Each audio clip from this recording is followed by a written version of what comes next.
ऐसा नहीं है कि कभी हारी नहीं हूं मैं, लेकिन हमेशा मुस्कुराता पाओगे। ऐसा नहीं है कि कभी टूटी नहीं हूं मैं, लेकिन हमेशा कोशिश करता पाओगे, लेकिन हमेशा कोशिश करता पाओगे। Hey guys, welcome back to startup English classes. Very very good morning to all of you. कैसे हैं आप सभी लोग? आई होप आप सभी लोग अच्छे होंगे, स्वस्थ होंगे, मस्त होंगे और बिल्कुल झक्कास होंगे। सो गाइस, आज की एडवांस इंग्लिश क्लास के जो हमारे सेंटेंसेस हैं वो बहुत ही शानदार हैं। आप अक्सर कहते हैं ना, यह कुछ और नहीं बस एक छोटा सा तोहफा है आपके लिए, यह कुछ और नहीं बल्कि मेरा प्यार है आपके लिए। सो गाइज, यह कुछ और नहीं बल्कि के लिए इंग्लिश में हम क्या यूज करते हैं, या इसकी हेल्प से बने हुए सेंटेंसेस को हम इंग्लिश में कैसे ट्रांसलेट करते हैं, तो आज की एडवांस इंग्लिश क्लास में हम लोग यही सीखने वाले हैं। तो आइए क्लास को स्टार्ट करते हैं। लेकिन उससे पहले आप में से कोई ऐसा है जो आज पहली बार हमारे साथ जुड़ा है और अभी तक चैनल को सब्सक्राइब नहीं किया है, तो चैनल को सब्सक्राइब कर लीजिए ताकि हर वीडियोस की नोटिफिकेशन आप तक समय से पहुंच जाए और आप अपने दिन की स्टार्टिंग और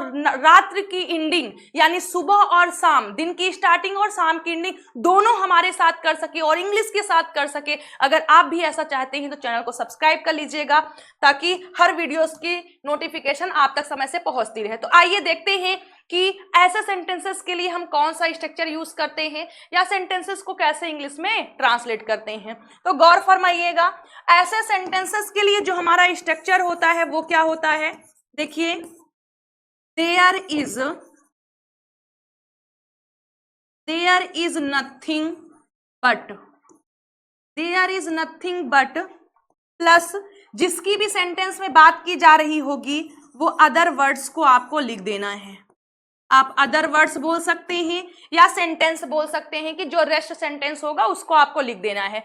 तो देखिए, ऐसे सेंटेंसेस के लिए यह कुछ नहीं बल्कि की हेल्प से बने हुए सेंटेंसेस में आपको क्या करना है, देयर इज नथिंग बट, ये कॉमन है, हर सेंटेंस में आप लोगों को लिखना है। क्या लिखना है? There is nothing but plus other words, यानी जो भी होगा कि मेरा प्यार है तुम्हारे लिए, एक छोटा सा तोहफा है तुम्हारे लिए, तो जो भी सेंटेंस में होगा उसे आप लिख देंगे इसके बाद में, किसके? बट के बाद में, या फिर आप कह सकते हैं जो सेंटेंस होगा उसे आपको लिख देना है। सो आई होप स्ट्रक्चर आपको समझ में आया होगा और बेहतरीन तरीके से आपको समझ में आ जाएगा जब आप इन 5 और 6 सेंटेंसेस को ट्रांसलेट करेंगे तो और अच्छे से क्लियर हो जाएगा। लेकिन ये बिल्कुल मत सोचिएगा कि इस स्ट्रक्चर की हेल्प से सिर्फ यही 5 सेंटेंसेस हम ट्रांसलेट कर सकते हैं। गाइस, सिर्फ 5 ही नहीं बल्कि 500 सेंटेंसेस हम इंग्लिश में ट्रांसलेट करते हैं इस प्यारे से स्ट्रक्चर की हेल्प से। तो आइए स्टार्टिंग करते हैं। तो फर्स्ट सेंटेंस हमारा है, तो देखिए फर्स्ट सेंटेंस हमारा है,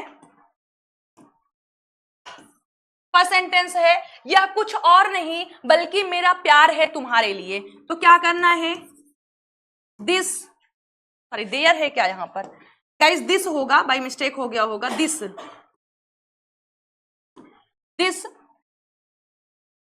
तो क्या होगा, this is nothing but my love for you, आपके लिए, तुम्हारे लिए, फॉर यू, आपके लिए, तुम्हारे लिए। तो आप क्या बोलेंगे, एज यह कुछ और नहीं बल्कि मेरा प्यार है तुम्हारे लिए या आपके लिए। तो this is nothing but my love for you, this is nothing but my love for you. तो ये जो आपने यहाँ पर बाय मिस्टेक देयर हो गया था तो वो दिस है, आप लोग अगर नोट कर लिए हो तो बना लीजिएगा या फिर समझ जाइए।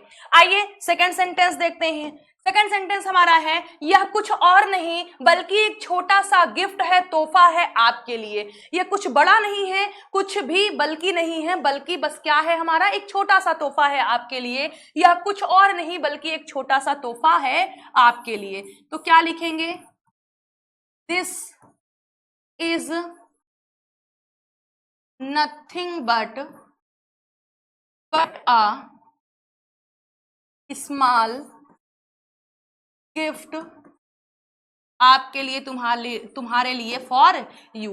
This is nothing but a small gift for you, this is nothing but a small gift for you. Next है हमारा, यह कुछ और नहीं बल्कि उसका घमंड है, यह कुछ और नहीं बल्कि उसका घमंड है। तो आप क्या बोलेंगे, दिस इज नथिंग बट, उसका घमंड है, but his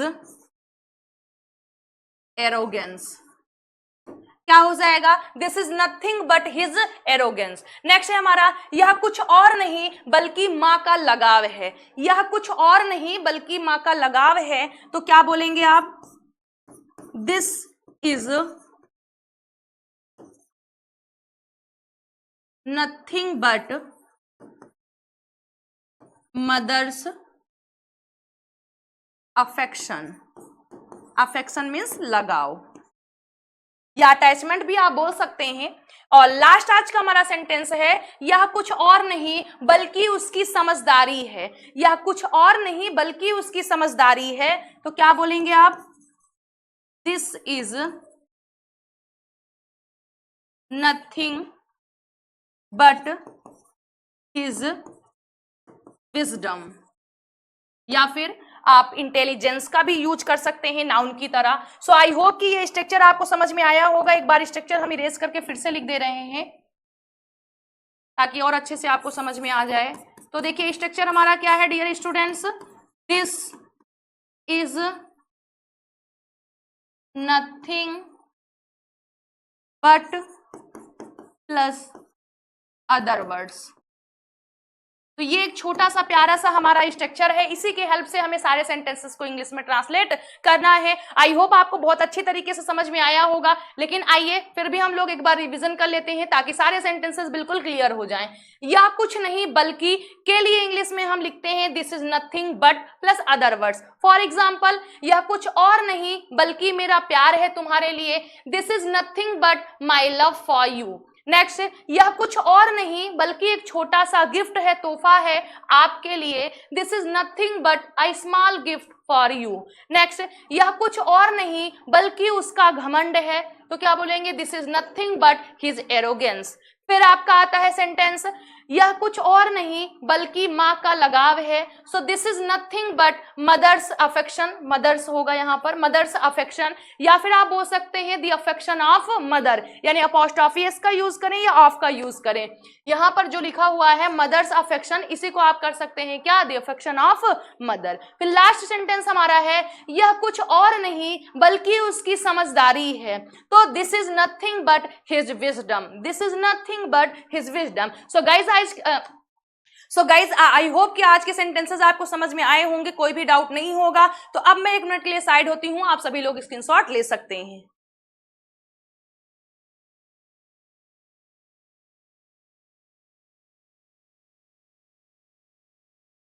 so I hope आपने स्क्रीनशॉट ले लिया होगा। और if you have any question, any problem related English, then you can write in comment box, as well as if you have any suggestion for me, so you can write in comment box. As soon as I will get your message, I will try to solve that. तो चलिए आज की इस class को यहीं पर finish करते हैं। मिलते हैं आप लोगों से कल नए वीडियो में नए सेंटेंसेस के साथ, एक नए जोश के साथ। So till then bye, take care. लेकिन खुश रहिएगा, स्वस्थ रहिएगा और मस्त रहिएगा।